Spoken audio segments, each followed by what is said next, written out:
Este término de transición energética, ¿verdad?, es algo que, sobre todo en los últimos tiempos, hemos estado escuchando continuamente y pues seguiremos en ese mismo sentido, hablando de eso, hasta que no encontremos una solución. Pero aquí, como digo, ¿verdad?, es qué se entiende por crisis energética, porque eso es lo que estamos viviendo, una crisis energética.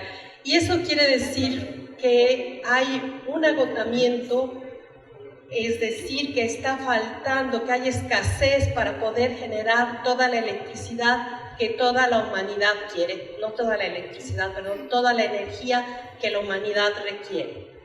Pero, desde luego, esta no es la primera crisis energética. Ha habido varias durante el transcurso pues, de la evolución del hombre y tal vez vale la pena poner atención a lo que fue la crisis que se dio en el siglo XVIII. En el siglo XVIII, ¿verdad?, lo que se utilizaba como combustible era el carbón vegetal, que se obtiene al mezclar y calentar la madera con residuos vegetales. Entonces, ese era el combustible, pero solamente en esa época había aplicaciones térmicas, es decir, para cocinar, para tener un ambiente cálido, para hacer secar productos, incluso para algunos tratamientos metalúrgicos. Pero todo lo que era energía de movimiento, eso tenía que hacerse pues con el esfuerzo del hombre o el trabajo de los animales.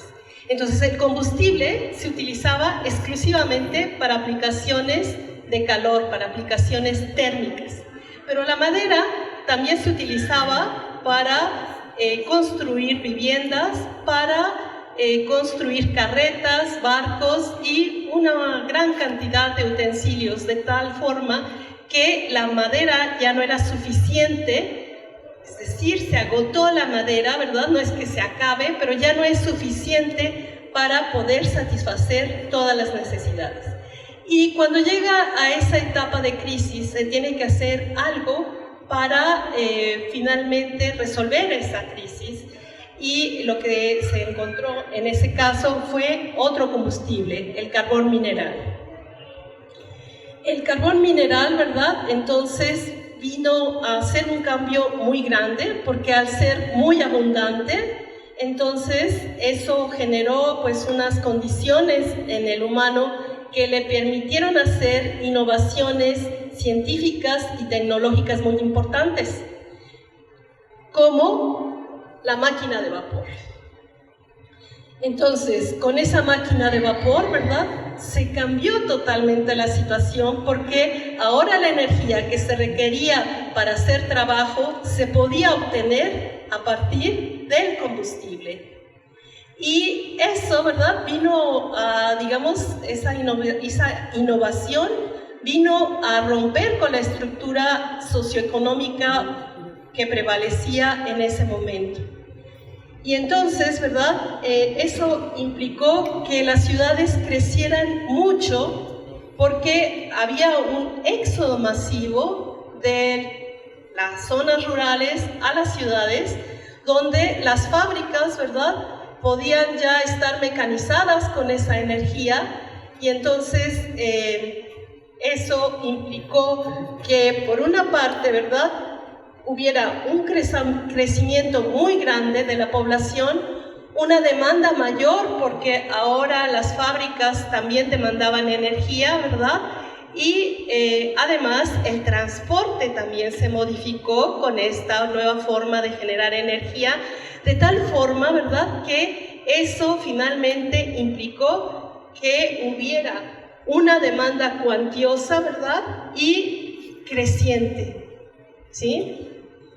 Entonces, ahí podemos ver que esos tal vez son los factores que podríamos considerar como el origen de lo que ahora estamos viviendo, porque nosotros podemos ver en esta gráfica cómo hasta aquí, o sea, desde que empezó el hombre a aparecer en el planeta, hasta este punto de la revolución industrial, Hasta ahí es un crecimiento pues, aceptable, lento, pero en el momento en que llega la revolución industrial, entonces es un crecimiento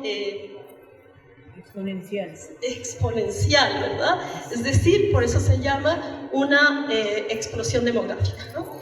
Entonces, aquí podemos ver, por ejemplo, cómo está con las barras, cómo es el crecimiento. Entonces, a partir de 2000, vemos que empieza a decrecer, pero con los que ya estamos, como hay mejores condiciones de vida, la salud se puede lograr mejor, entonces, a nivel mundial sigue creciendo, ¿verdad? Y notaremos esos efectos de cierto control de natalidad y otros efectos tendientes a que no siga creciendo en esa forma, empezarán a notarse hasta ese año, 2050. ¿Sí? Entonces todavía tenemos un largo recorrido en el que lo que necesitamos es ver cómo satisfacer la demanda energética de una población. Una población, fíjense, en la revolución industrial había 750 millones y ahora estamos hablando de 8 billones. ¿Sí? Entonces, es decir, pero además de eso, está puesto aquí, ¿verdad?, que de esos 8 billones hay 1.300 millones que carecen de electricidad a nivel mundial.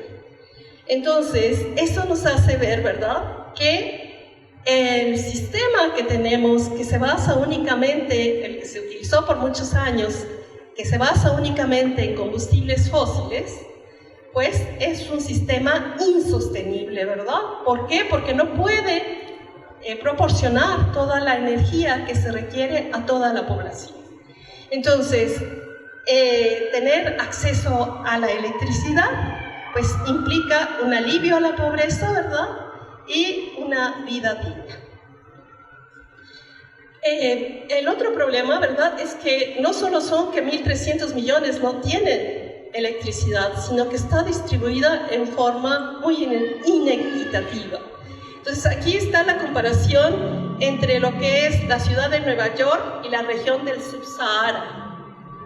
Ambos demandan la misma cantidad de energía al año, pero las poblaciones son muy diferentes. De tal forma que si nosotros vemos cuánta es la energía que se consume per cápita, en el caso de Nueva York vemos que son 40 veces más que el caso de Subsahara. Entonces eso, ¿verdad?, pues nada más como un indicativo más de esa falta de energía significa pobreza. Entonces, ¿cuál es la situación que tenemos actualmente? Bueno, pues actualmente vemos que la población, como dije, ¿verdad?, va a continuar incrementándose hasta 2050 y que además están surgiendo sociedades emergentes. Tenemos el caso de China, ¿verdad? Y China son muchísimos habitantes. Entonces, al, digamos, tener mejores condiciones económicas, pues van a demandar más energía. Los chinos ya no quieren saber andar en bici, ¿verdad? Quieren tener, como todo el mundo, su automóvil y demás, ¿no? Aunque ahora haya problemas de diabetes, pero bueno, es decir, ¿verdad?, todo va cambiando. La inestabilidad de los precios del petróleo, que lo estamos viviendo constantemente. Y por último, y esto muy importante, que no había habido en las crisis anteriores, en las crisis energéticas anteriores, ¿qué es lo que tenemos que atender, verdad? El cambio climático que nos está ya ocasionando muchos problemas a nivel de sociedad. Entonces, la solución parece ser eso que se empieza a mencionar ya en los últimos años, que es el mix energético. ¿Eso qué quiere decir? Que necesitamos, para poder satisfacer todas las necesidades de energía, utilizar todas las posibilidades que tengamos para generarla. Entonces, es decir, que vamos a tener una matriz energética, ¿verdad? Es decir, donde van a estar contribuyendo todas las termoeléctricas, que todavía pues siguen existiendo, de carbono, de petróleo, de gas, las nucleares y las solares que funcionan en forma termoeléctrica. Las hidroeléctricas, las eólicas, las fotovoltaicas y todas las que puedan surgir en el futuro y que sean viables, nada más, es lo único que se necesitaría para irlas integrando. Pero para que esto funcione hay que integrar, ¿verdad?, en una forma, planificar muy cuidadosamente para que se pueda estar suministrando esa electricidad en forma confiable. ¿De acuerdo? Bien. Entonces, bueno, eso es respecto a lo que sería el problema, la crisis energética, pero dije, son dos crisis, ¿verdad? La otra es la crisis ambiental. Entonces, ¿verdad? ¿Qué se puede hacer? Pues tratar de mitigar todas las emisiones de gases de efecto invernadero. Entonces, cuando se pensó a atender este problema, en forma ya más notable, que fue en la COP21 en París, se pensó que bastaba con hacer algo en una de esas fuentes emisoras. ¿Cuál? La fuente que genera electricidad. No se pensó en esa porque era una posibilidad real, una posibilidad viable de poder disminuir las emisiones. Las demás no se consideraron, solamente esa.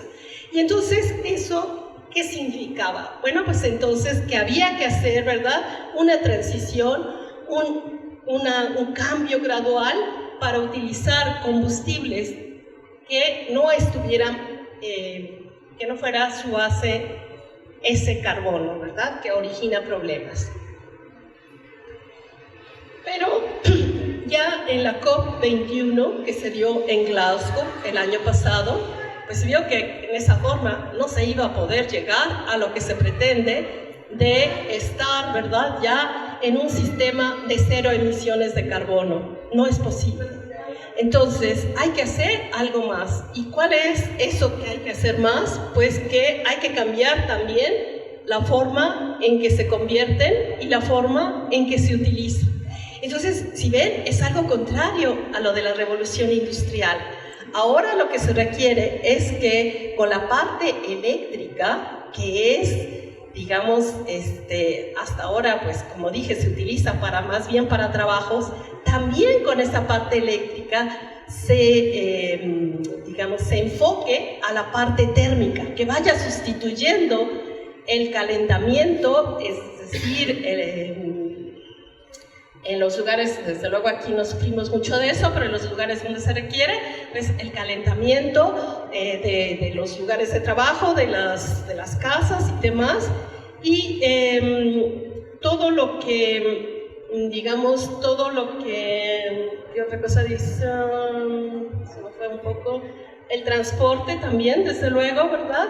Y los procesos industriales, es decir, los procesos industriales donde requieren energía térmica, pues ahora hay que pensar en que la energía eléctrica es la que debe suministrar esa energía térmica. Es un cambio muy grande de lo que se estaba haciendo. Entonces, eso quiere decir, ¿verdad?, que por otra parte se tiene ya se aceptó, se llegó a tener un consenso de que las fuentes de energía con cero emisiones de carbono de menor costo son precisamente las fuentes de electricidad renovable, en particular fotovoltaica y eólica. Bueno, entonces eso quiere decir que aquí surge la oportunidad para las energías renovables que habían sido frenadas por el gran negocio de los combustibles fósiles. Y entonces esas energías, ¿verdad?, ¿qué se espera de ellas? Bueno, pues que puedan producir de forma eficiente sin estar afectando tanto al ambiente y reducir el costo. Vean el costo que tiene, esto es el precio, Irena así lo afirma en 2021, el precio que tiene el kilowatt hora generado por la energía fotovoltaica es de tan solo casi 4 centavos. Es Es decir, no hay una energía que sea tan barata como la fotovoltaica. Bueno, ¿y qué ventajas tiene? Pues es limpia, y muchos dirán, no es cierto, porque cuando fabricaste las celdas y luego los módulos, sí, eso ya está hecho. Para todo el ciclo de vida, desde que sale el silicio de las minas hasta que tiene todo un proceso de purificación en el que se gasta muchísima energía, en que se cristalicen los lingotes, en que se hacen los cortes de las obleas de 150 milímetros, micras, todo eso, ¿verdad? Hasta que se forma, se ensambla y se tiene el módulo, el inversor, todo, el tiempo de operación, cuando llega a su vida útil al final, pues de su vida útil, el quitar todo, ¿verdad? Todo eso es el ciclo de vida. Bueno, pues si uno ve toda la energía que se requiere para ese ciclo de vida, un módulo es capaz de recuperar eso en 2 años. Entonces, la energía que genera en 2 años es equivalente a la energía que se empleó en todo el ciclo de vida, lo cual quiere decir que si el módulo trabaja de 25 a 30 años, estamos recibiendo muchos años de energía verdaderamente limpia. Entonces podemos decir que es una energía limpia. Modular, bueno, porque eso nos da la facilidad de que podemos instalar una cierta potencia y la podemos ir modificando, agregando. Confiable, ¿qué quiere decir eso? Quiere decir que yo puedo decir lo que voy a obtener, puedo estimar y decir esto voy a obtener. ¿Es cierto? Sí, sí es cierto. La energía fotovoltaica depende del sol y sabemos que el sol es muy cambiante. Tal vez me sea muy difícil estimar cuánto voy a generar mañana, pero estimar a lo largo de un año no tengo ningún problema y se va a hacer con mucha precisión. Fácil mantenimiento porque no tiene nada en movimiento, no tiene partes mecánicas en movimiento, nada en movimiento, no tiene fluidos. Por lo tanto, no requiere mantenimiento más que hacer una limpieza para que el vidrio no dificulte que la radiación llegue y instalarse en casi cualquier lugar.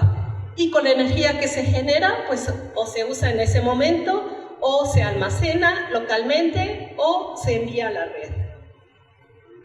La industria solar surge cuando en 1839 se ve esa facilidad del efecto fotovoltaico, es decir, llega la radiación, libera electrones, esos portadores pueden ir por un electrodo y de ahí llegar hasta un circuito eléctrico. Esa es la gran cosa. Pero es hasta 1954 cuando los laboratorios Bell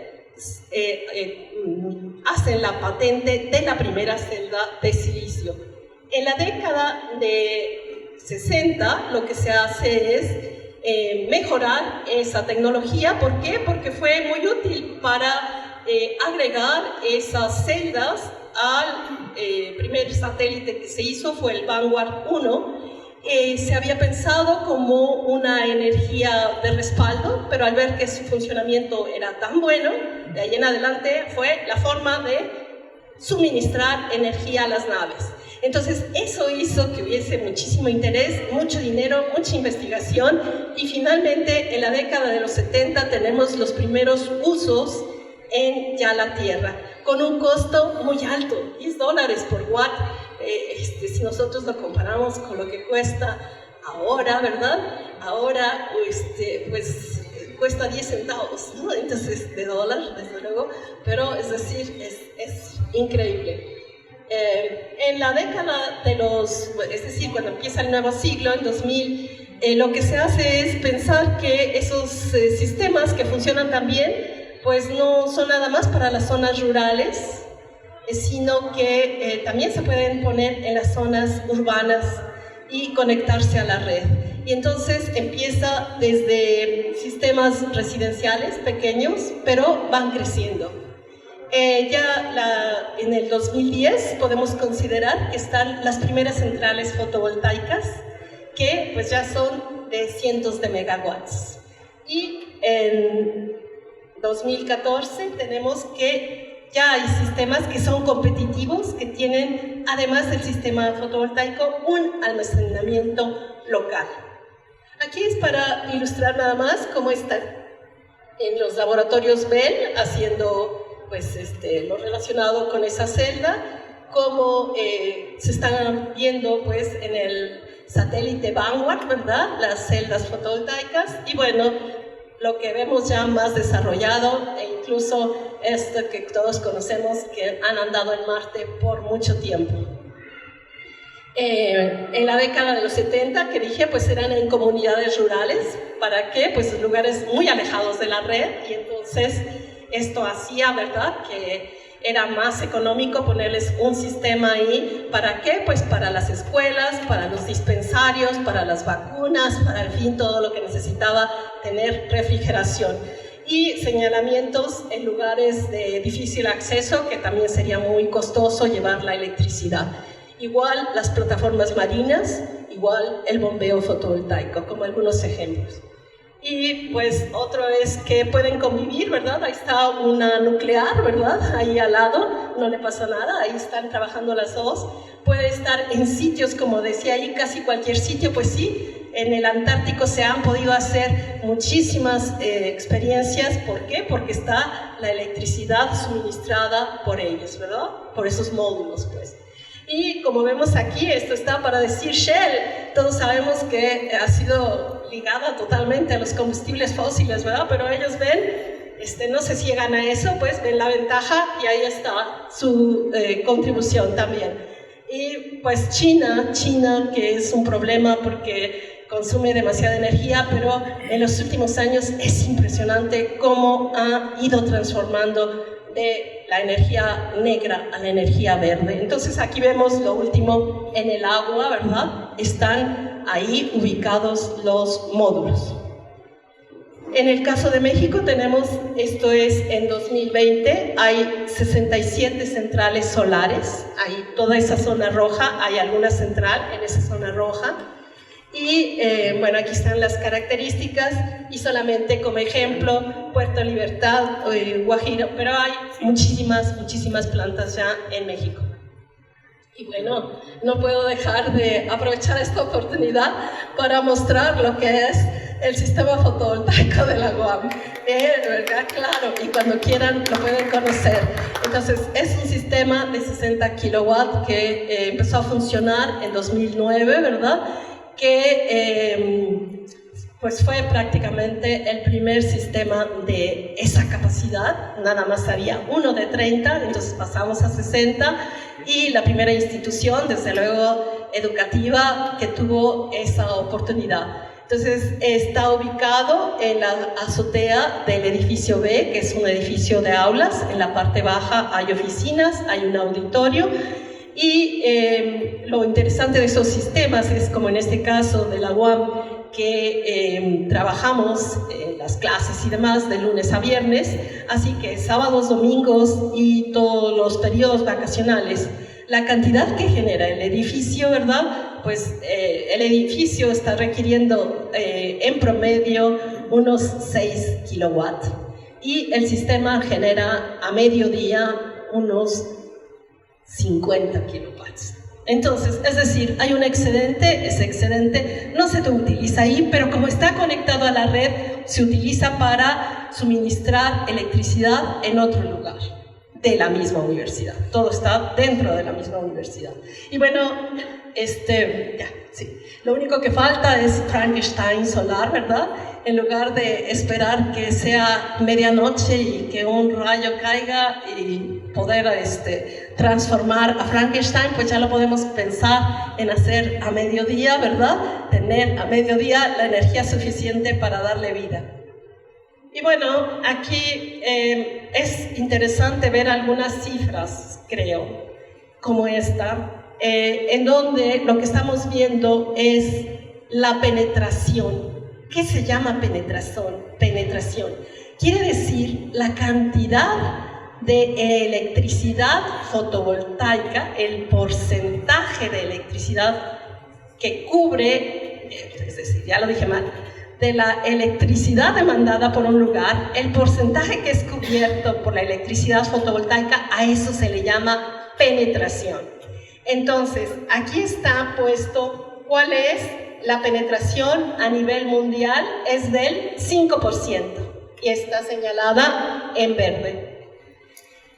En el caso de México, ¿verdad? Tenemos que es un 5.2%. El año pasado era 4.2 más o menos. Es decir, esto hay que ver exactamente lo que está ocurriendo el año anterior, porque si no, ya no es confiable. Entonces, aquí estamos viendo cómo hay países que están por arriba del 10 ya de su demanda, ¿verdad? Y en ese caso, como estamos viendo aquí, Chile, Holanda, Honduras, Grecia, España y Australia, ¿no? Entonces, es decir, ellos ya suministran el 10% de su demanda anual con electricidad fotovoltaica.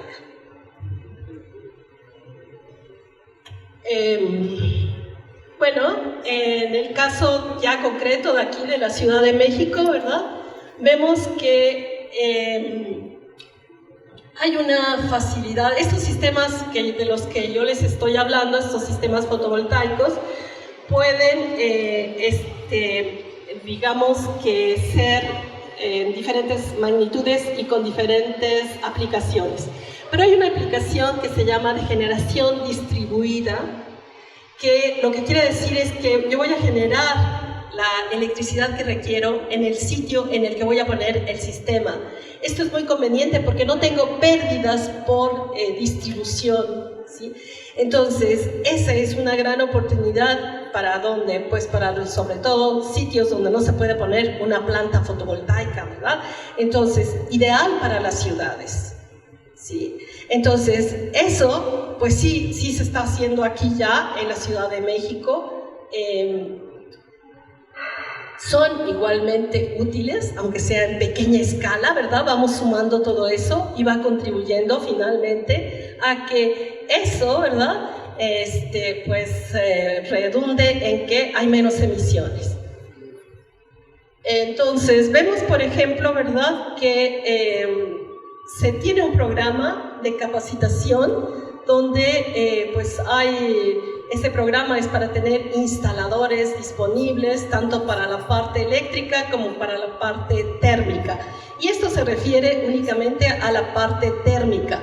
Entonces tenemos el sistema de calentamiento solar de agua para viviendas, pero también en los comercios, ¿verdad? Tenemos pues un conjunto de sitios en los que es posible, ¿verdad? Que necesitan calentamiento, ¿verdad? Del agua. ¿Para qué? Para la nixtamalización, lavanderías, hoteles, salones, cabañas, en fin, todos esos sitios, baños públicos que requieren de agua caliente normalmente, ¿sí? Entonces, bien, esa es la parte térmica y esta es la parte fotovoltaica, esta es la parte eléctrica. Entonces, en eso, ¿verdad? Es muy reciente este programa donde se va a hacer el fomento de los techos verdes, que se les llama también, en el que va a haber apoyo financiero, ¿verdad? Para que precisamente las micro, pequeñas y medianas empresas puedan recurrir a esos fondos. ¿Cómo se pagan esos fondos? Con lo que voy a ahorrar por no pagarle a CFE, ¿sí? Entonces, en esa forma también va a haber viviendas, estas solamente las que registran un alto consumo, que no es la mayoría, ¿verdad?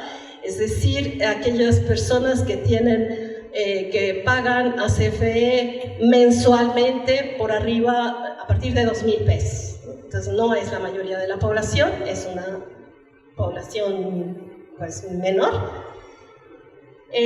También la parte gubernamental, ¿verdad? Tenemos 300 edificios del gobierno de la ciudad que van a tener en promedio 40 kilowatts instalados.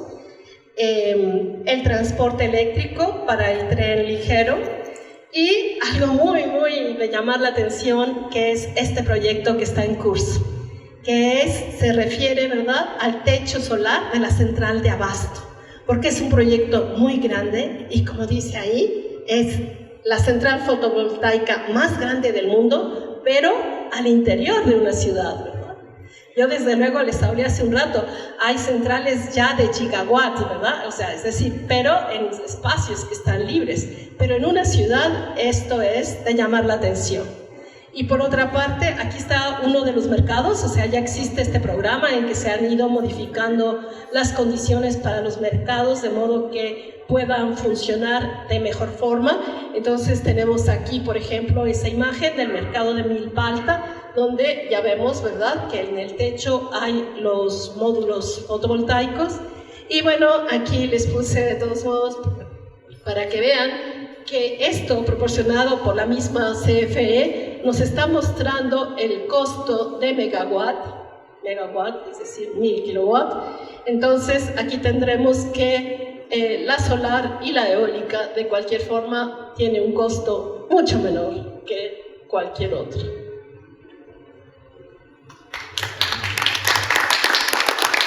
Bien.